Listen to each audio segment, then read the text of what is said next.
앞장에서 보는 바와 같이 이 위협과 살기라는 것은 그 목숨을 사람을 죽여버릴 수 있는 그런 기운입니다. 살기는. 그래서 위협과 살기가 등등하던 사울이 일순간 하늘로부터 빛의 비춤을 받아서 넘어져서 자기가 대적하던 바로 그 대상 예수님을 만나는 장면은 진짜 매우 아주 클라이막스 중에 클라이막스, 매우 극적인 장면입니다. 그래서 그는 시력을 잃었고 스스로 판단하고 움직일 용기도 잃어버렸어요. 그는 사흘 동안 먹지도 마시지도 못했습니다. 다메섹으로 향하던 사울과 다메섹에 들어간 사울은 완전히 다른 사람이었죠. 사울의 회심에는 흥미로운 지점이 있어요. 첫째는 타이밍이라는 거죠. 하나님은 왜 사울을 그때 거기에서 부르셨을까? 사울이 예루살렘에서 교회를 잔멸하고, 이 단어가 정말 징글징글하죠. 잔인하게 멸절시켜버린다는 거예요. 잔인하게. 그러니까 잔멸하고 각 집에 들어가 남녀를 끌어다가 지옥의 감옥에 넘기기 전에 이 사울을 부르셨으면 어땠을 것 같아요, 여러분? 한번 생각해 보세요. 교회를 잔멸하고 각 집에 들어가서 남녀를 끌어다가 옥에 넘기기 전에 사울을 부르셨으면 어땠을까? 사울이 스데반의 죽음에 찬성표를 던지기 전에 그를 불렀다면 더 좋지 않았을까요? 이런 가능성에도 불구하고 그때가 다메섹에서 꼬꾸라지는 그때가 사울이 회심할 최적의 타이밍이었다라는 거예요. 이거는 인간의 시간이 아니라 하나님의 시간이에요. 그때 사울은 자신의 행동에 대한 확신에 차 있었어요. 사울이 다메섹까지 진출하려 했다는 것은 이제는 예루살렘에 더 이상 신경 쓰지 않아도 될 만큼 교회에 믿는 자들에게, 예수를 따른 사람들에게 큰 타격을 주었음을 짐작할 수 있었던 거죠. 여기는 됐어, 예루살렘은. 이제 내가 다른 곳 가서 이 예수쟁이들 다 잡아 죽이든지 뭐 할 거야. 여기는 됐다는 거죠. 자기 의의가 절정에 달했을 때 하나님은 그것을 한 방에 꺾으셨다는 거죠. 수정과 보완이 아니라 완전히 새로운 판으로 사울의 세계관을 바꾸어 놓으셨습니다. 그러니까 사울이 예루살렘으로 돌아오지 않고 그대로 다메섹으로 들어가 이후 아나니아와 그곳 형제들에게 도움을 받은 것도 의미가 있어요. 그가 아무리 극적으로, 정말 넘치는 은혜로 극적으로 회심했다 하더라도 예루살렘 성도들에게 있어서 사울은 어떤 사람입니까? 왼수 중에 왼수죠. 내 형제 자매를 찢어 밝힌 그 사람을 받아들일 수 있겠어요? 그 사울을 내가 이제 하나님 앞에 회개하고 예수 그리스도를 나의 구세주로 영접했습니다. 예수가 하나님의 아들인 것을 난 믿습니다. 그렇게 하고 동네방네 예루살렘 동네 와서 떠들어댄들 예루살렘 성도들이 받아들였겠냐요? 쉽지 않았을 거예요. 그래서 예루살렘 들리지 않고 그냥 다메섹으로 간 것도 하나님의 완벽한 타이밍, 시간이었다는 거예요. 둘째는 사울이 빛 속에서 들은 말씀입니다. 사울이 예수에 대해서 얼마만큼이나 알고 있었는지는 몰라도 가장 결정적인 것, 예수를 얼마만큼 알고 있었는지는 우리가 모르지만 가장 결정적인 것, 즉 예수가 그리스도이심을 인정하지 않고 있었을 거라는 거죠. 그죠? 그랬으니까 예수 따라다니는 사람 잡았대. 그런데 뭐래요? 나는 네가 핍박하는 예수라. 나는 네가 박해하는 예수라. 이 한 문장은요, 사울이 가던 방향을 돌려놓기에 충분했더라는 거죠. 이렇게 다메섹 도상에서 사울을 만나주신 예수님은 그를 복음의 일꾼으로 세우기 위해서 제자 한 사람을 선택하세요. 바로 아나니아입니다. 아나니아는 예수님의 명령에 순종해서 사울을 찾아가서 그가 이방인 선교를 위한 일꾼으로 세워지도록 도왔어요. 자, 그렇다면 예수님은 왜 이 일에 수많은 당신의 제자들 있었을 거 아닙니까? 적게는 12명, 그죠?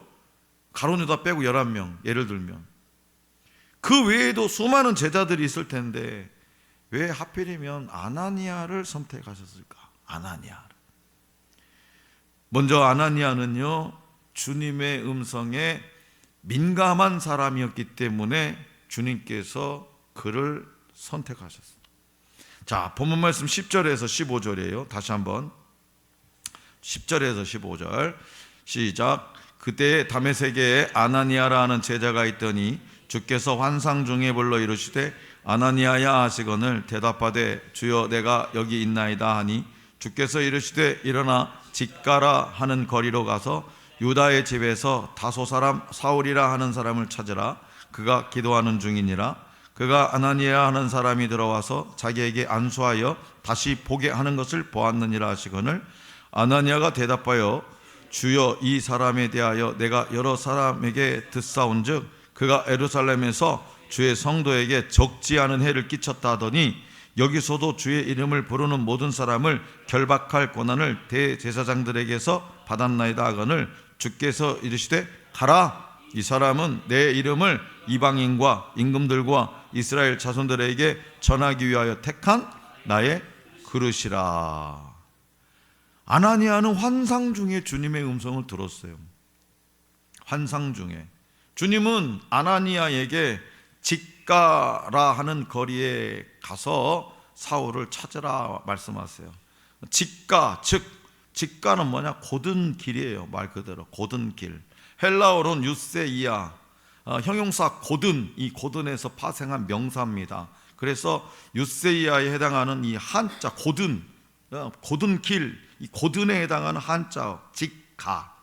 그래서 사울은 유세이아 길에 위치한 유다의 집에 머물고 있었어요. 고든 길가에 있는 유다의 집에 머물고 있었어요. 여기에 등장하는 유다, 이 유다에 관해서 알려진 바가 없지만 분명 유대인이고 후에 아나니아가 그 집에서 사울을 치유한 것으로 보아서 그리스도인이었음을 우리가 알 수 있죠. 또 본문 말씀 12절에서 이 주는 구약성서의 하나님 야훼가 아니라 부활하신 예수 그리스도십니다. 그러니까 11절에서는 처음으로 사울이 어디 출신이다? 다소 출신임이 밝혀져요. 주님이 아나니아를 부르신 시간은 언제냐? 사울이 지금 3일 동안 먹지도 못하고 기도하고 있었을 때. 예수님은 사울을 이방인 선교의 일꾼으로 세우기 위해서 아나니아를 부르셨다는 거예요. 사울을 이방인을 위한 선교의 일꾼으로. 그 이방인이면 누굴까요? 우리도 뭐 이방인이죠. 그죠? 네. 그때 당시로 말하면 우리도 다 이방인인 거죠. 아나니아는 단번에 자기를 부르시는 분이 예수님이라는 사실을 인지했어요. 자, 그럼 어떻게 그는 예수님의 음성을 바로 알아들을 수 있었을까요? 그것은 바로 그가 이미 살아계신 예수님과 깊은 교제 가운데 동행하고 있었기 때문이죠. 그에게 예수님은요, 멀리 계신 분이 아니었고요, 어쩌다 예배 때 생각나는 분도 아니에요. 그는 예수님을 자신의 삶의 중심에 모시고 날마다 그분의 뜻에 귀를 기울이고 있었던 사람, 그리고 복음에 합당한 삶을 살고자 부단히 말씀 중심의 삶을 살았어요. 주님은 과거 아나니아를 만나 주신 것처럼 지금도 세밀한 음성으로 오늘 저와 여러분들도 찾아오시고 만나 주십니다. 우리가 성경을 펼쳐서 읽을 때마다, 예배 가운데 설교를 들을 때마다 우리는 그분의 음성을 들을 수 있어요. 하지만 우리는 현실의 염려와 걱정에 사로잡혀서 주님의 음성을 분별하지 못할 때가 너무나도 많지요. 제가 옆에서 볼 때만 해도 저 집사님 지금 주님이 어떤 말씀을 들려주시는데 왜 그 음성을 못 듣고 있지? 이렇게 안타까운 심정으로 내가 바라보고 권면할 때가 얼마나인지 몰라요. 그래도 목사가 인지하고 전해주면 아멘하고 빨리 받아들이면 좋은데 그런 사람들이 절대로 안 들어 또. 자, 우리가 친밀한 관계, 인간관계를 위해서도 친구하고 친하게 지내려면 어떻게 해야 돼요? 내가 이 친구하고 의사소통에 주의를 기울여야 돼요. 친구가 어떤 말을 하는지 잘 들어주고 또 그 이야기에 나도 화답을 해줘야 되는 것. 그런 것처럼 우리를 향하신 주님의 음성을 듣고자 한다면 날마다 주님과 말씀 안에서 소통하는 삶을 살아야 된다는 거예요. 겉으로 보이는 믿음, 이 겉으로 보이는 믿음에 만족하지 말고 숨 쉬는 순간마다 주님과의 교제를 삶의 우선수에 올려놓을 때 주님의 일에 준비된 아나니아처럼 준비된 사람으로 사용된다는 것을 잊지 마시기 바랍니다. 둘째로 아나니아는요, 주님께 순종하는 사람이었기 때문에 선택되었어요. 자, 17절에서 20절이에요. 다시 한번 17절에서 20절. 자, 시작. 아나니아가 떠나 그 집에서 들어가서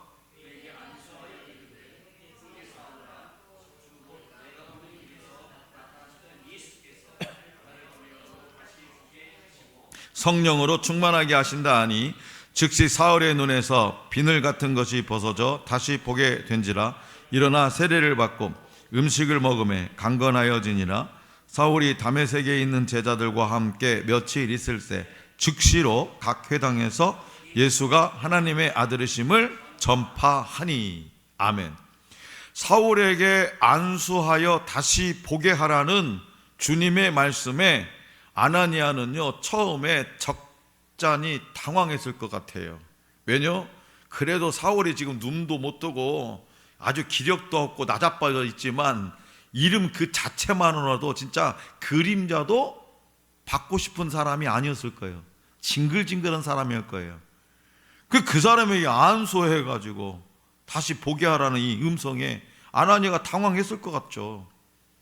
그래서 그런 사울은 그래요, 성도들에게, 예루살렘에서 주님의 성도들에게 적지 않은 해를 끼쳤기 때문에 이미 아나니아도 다 알고 있기 때문이죠. 또 그가 지금 다메섹에 온 이유가 뭐예요? 그리스도인들을, 예수 믿는 사람들을 결박하기 위해서, 잡아 죽이기 위해서, 그것도 알고 있었어요. 그래서 사울은 과거에 철저히 박해자의 삶을 살았어요.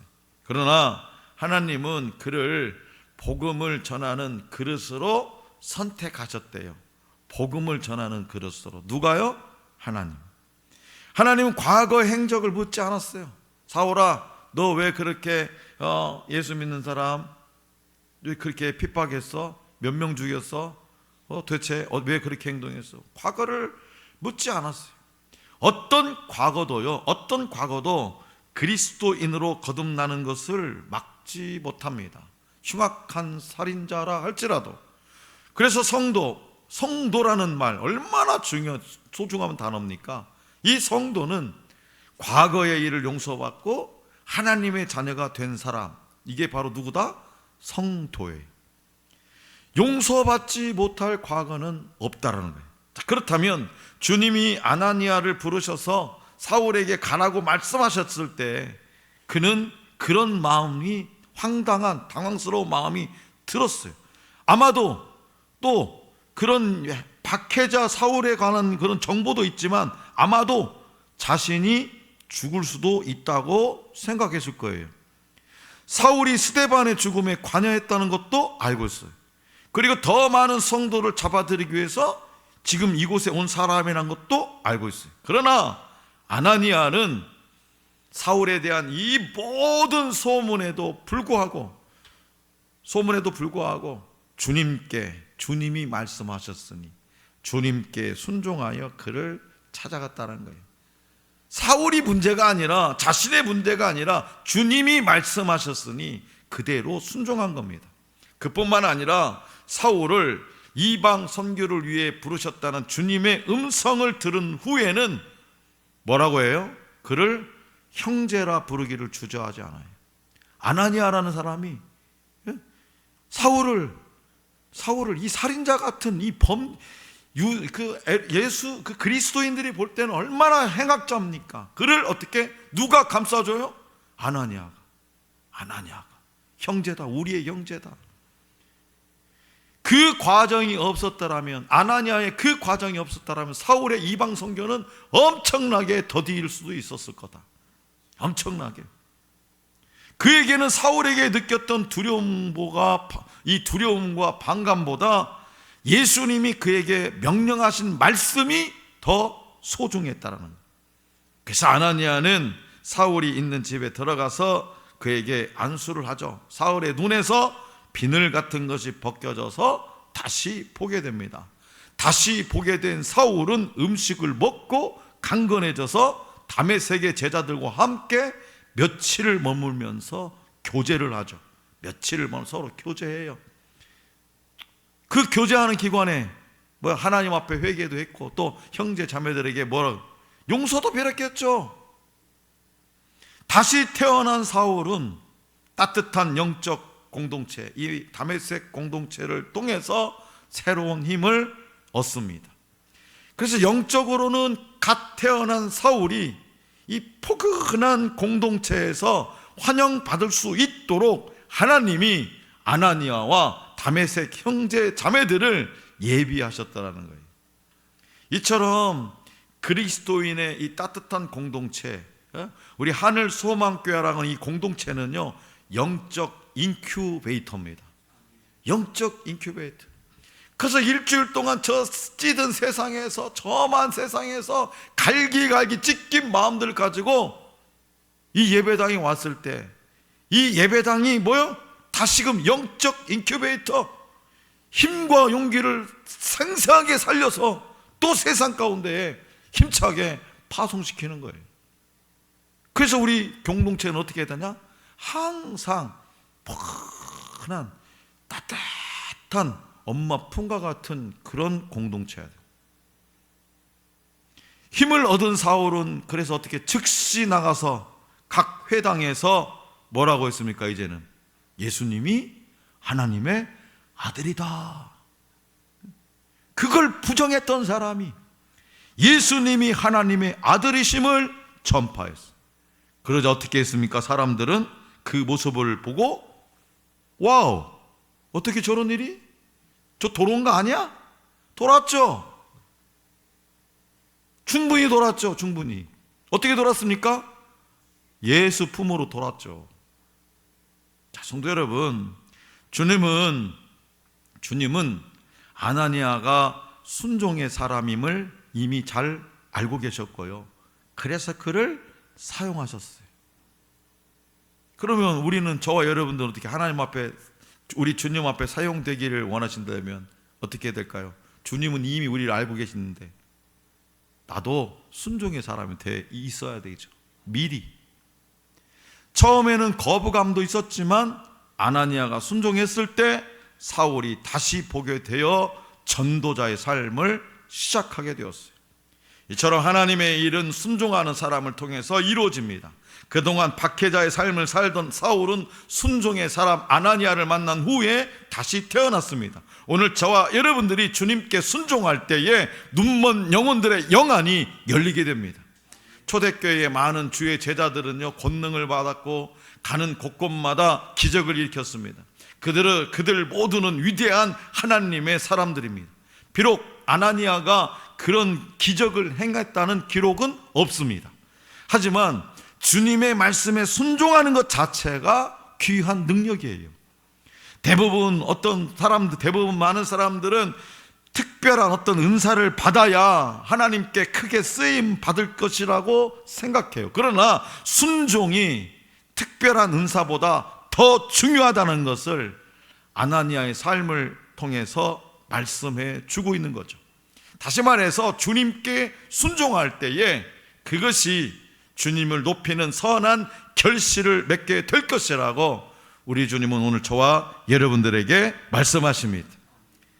바리새인뿐만 아니라 죄인인 인간치고 바리새인뿐만 아니라 죄인인 인간치고 원래 가지고 있었던 하나님의 형상이 일그러지지 않은 사람은 없습니다. 원래 가지고 있던 이 하나님의 형상을 일그러지지 않은 사람이 없어요. 이런 점에서 성경에서 말씀하는 온전함이란 뭘까요? 온전함이라고 하는 것, 이 온전함이라고 하는 인간이 최초에 지녔던 오리지널 형상, 다시 말해서 하나님의 형상을 복원해 가는 과정이 아닐까 싶어요. 온전함이라는 것은, 다시 말해서 하나님께서 인간을 창조하고 기대하셨던 본래의 목적으로 복원하는 것이 온전함입니다. 온전함. 한때 미국에서 그리스도인들 사이에서, 한번 올려주세요, PPT.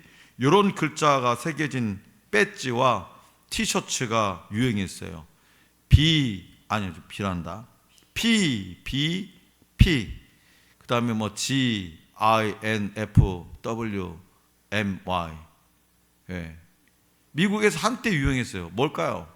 저런 배지, 저런 티셔츠, 저런 글자가 새겨진 옷, 티셔츠, 배지가 한때 많이 유행이었고 달고 다니고 입고 다녔대요. 모르죠? 예, 넘겨주세요. 자, 영어 선생님이 계시니까 영어 선생님이 읽어주세요. 나 또 자신이 없어. 갑자기 주눅 든다. 예. 예. Please be patient. 뭐예요? 좀 인내, 참아주세요. 그 다음에 God is not finished. 하나님이 아직 저를 with me at, 완성하지 않으셨어요. 그러니까 뭐예요? 저기 이 배지가 나 아직 부족한 사람입니다. 이해해 주세요. 나 온전하지 못한 사람이에요. 아직 덜 됐다니까, 인간이. 하나님의 형상을 닮아가 아직 부족한 사람이에요. 저 유행이 저게 이해가 되세요? 이니셜만 따가지고 PBP GINFWMY. 네. 좀 참아주세요. 하나님이 아직 저를 완성하지 않으셨어요. 이걸 마음상 가운데에 달고 닿다는 거예요. 자, 하나님의 자녀로 신분이 거듭나는 건 한순간이지만, 그죠? 흉악한 범죄자도, 살인자도 순간에 내가 예수님을 내 구세주로 믿겠습니다 고백하는 순간 하나님의 자녀로 신분이 거듭나는 것은 한순간이에요. 하지만 하나님의 자녀다운 삶으로 거듭나는 것은 평생에 걸치는 일이라는 거죠. 평생에, 죽을 때까지 우리가 감당해야 될 일이에요. 바리새인처럼 온전함의 기준을 사람에게 두면 정죄와 교만에 빠지기 쉽습니다. 하지만 이 온전함의 기준을 하나님께 두면 긍휼과 은혜를 구하게 된다는 거죠. 복음 전도자 빌리 그레이엄의 아내 루스 그레이엄의 묘비에는요, 이런 글귀가 새겨져 있다고 합니다. 빌리 그레이엄 아내 묘비에 공사가 끝났습니다. 참아주셔서 감사합니다. 좀 전에 우리가 읽었던 내용하고 비슷하죠? 공사가 끝났습니다. 참아주셔서 감사합니다. 묘비에, 묘비에 뭔 공사를 끝났다는 말이에요. 묘비에 무슨 공사를 끝내? 자, 사랑하는 성도 여러분, 멀쩡하게 보이는 사람도 알고 보면 다 공사 중이라는 거죠. 저 공사 끝난 것 같아요? 안 끝난 것 같아요? 그건 내 자신만 알지. 여러분도 어떻게 평가하겠어요? 저도요, 공사 중이에요. 목사지만. 하나님의 그 형상, 원래의 그 목표, 원래의 모습을 닮아가기에는 아직도 부족하게 짝이 없는 사람이, 아주 준비가 덜 된 사람이에요. 아직도. 얼마나 준비하기가 힘들면, 이 세상 가운데 얼마나 준비하기 힘들면 세상에 목사를 만들어서 더 준비를 시킬까, 그런 생각이 들 때도 있어요. 얼마나 준비하기 힘들 것 같으면. 아직 준비가 덜 된 사람들이 많아요. 그래서 우리가 준비된 사람이 되려면 주님 보시기에 준비된 사람이 되려면 우리는 주님과의 친밀한 관계 안에 늘 언제나 머물러 있어야 돼요. 그때만이 친밀한 관계, 그때만이 그 친밀함 안에 있을 때만이 그분의 뜻을 제대로 분별하고 우리 주님을 기쁘시게 할 수 있어요. 그때만이 인생이라는 공사를 잘 마무리할 수 있어요. 그때만이 아나니아처럼 주님을 기쁘시게 하는 참된 제자가 되기를 소망하고요, 날마다 주님의 음성에 민감하게 반응하고요, 그분의 말씀에 기꺼이 순종하는 삶을 살아가게 돼요. 사울은 박해자에서 전도자가 되었습니다. 핍박자에서, 너무나 고급스럽나요? 단어가. 살인자에서 전도자가 되었습니다. 예수님을 믿는 사람들을 붙잡으러 다메섹에 갔지만 오히려 그가 주님께 붙잡혔습니다. 하나님께 붙잡힌 인생은 한순간에 변화가 되죠. 과거의 삶이 문제가 되지 않습니다. 하나님의 선택보다 우선순위에 있는 것은 없어요. 하나님의 선택보다. 저와 여러분들이 준비된 사람들입니까? 저 세상 사람들보다 준비된 사람들이에요. 그래서 우리를 먼저 부르셨을까요? 이건 일방적인 하나님의 선택이었어요. 하나님은 제자들을 통해서 주권적으로 역사하십니다. 하나님은 저와 여러분들을 통해서 주권적으로 역사해요. 주권적이라는 건 뭐냐? 당신 마음대로 일하신다는 거예요. 자신 하고 싶은 대로. 이것이 우리가 주님의 부르심에 순종해야 할 이유라는 거죠. 우리의 생각을 묻지를 않아요. 너의 형편을 묻지를 않아요.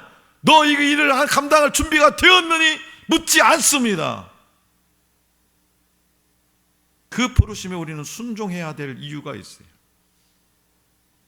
그러므로 하나님은 주권적으로 인생을 변화시키시고 이 일을 위해서 준비된 사람을 보내신다는 사실을 기억하시기 바랍니다.